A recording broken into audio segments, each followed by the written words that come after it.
Welcome to Wednesday, the 26th day of July, 2023. Your day weather podcast being brought to you by Cowboy State Daily. Check them out at cowboystatedaily.com. Well, heat and thunder is the best way to describe what most of you will be experiencing in the coming days.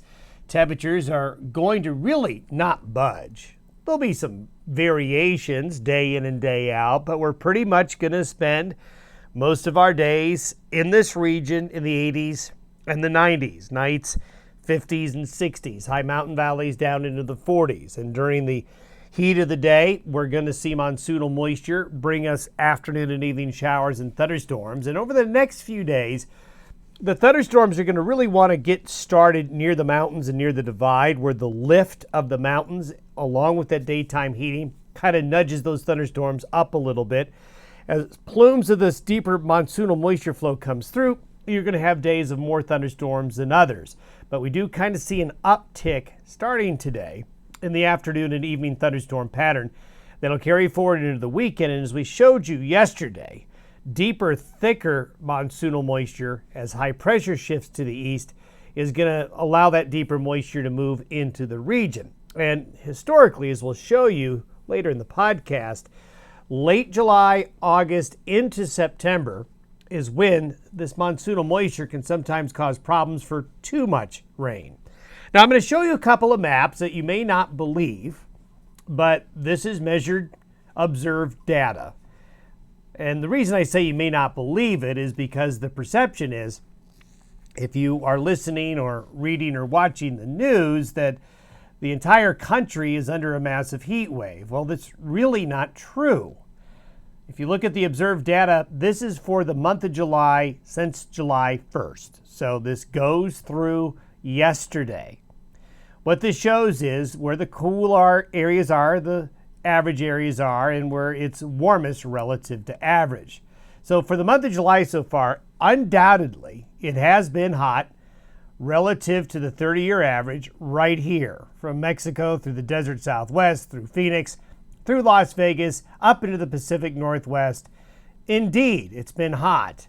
But a large part of the country, flyover country mostly, it has been colder than average for the month of July so far. A lot of real estate there, from central Canada into the central United States. Along with the East Coast, white means temperatures are about at that 30-year average. So yes, there's some warm areas, but there's also some very large areas that are the opposite when it comes to temperatures so far during the month of July. And interestingly enough, let's go back to January 1st to yesterday. January 1st to yesterday looks like this.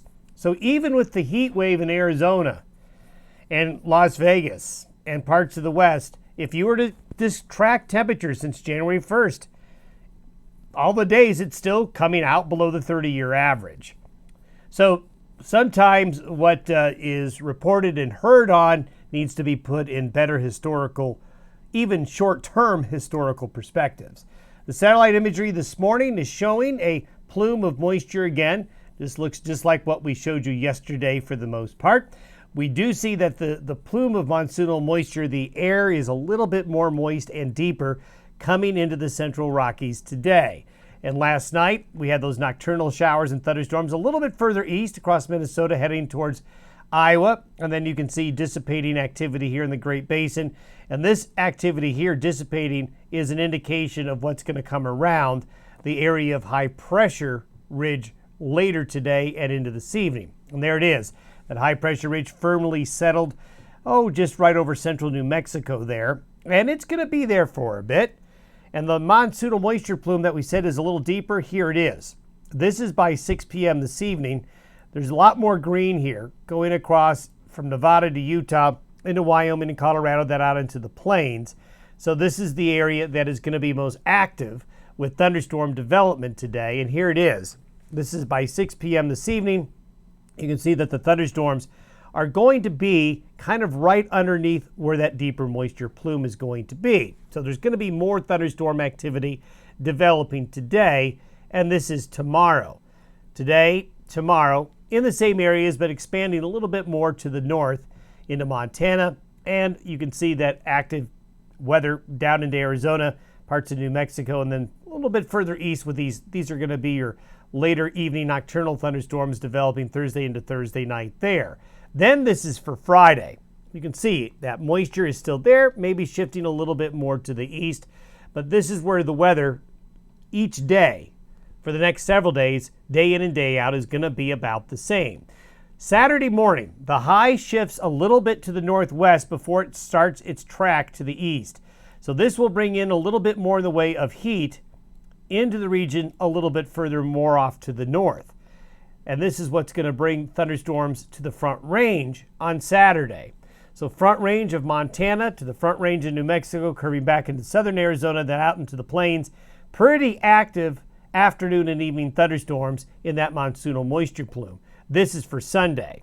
So it's going to be kind of busy, especially along and east of the divide as we get into Saturday and as we get to Sunday there. Maybe not as much in western Wyoming, eastern Idaho, and Utah.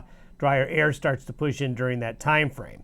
Then, as we showed you yesterday, by the middle of next week, the high really gets a nudge east, going into Oklahoma there, opening this door right here to a free flow of deeper subtropical air that'll be coming up from the southwest and from the southeast even.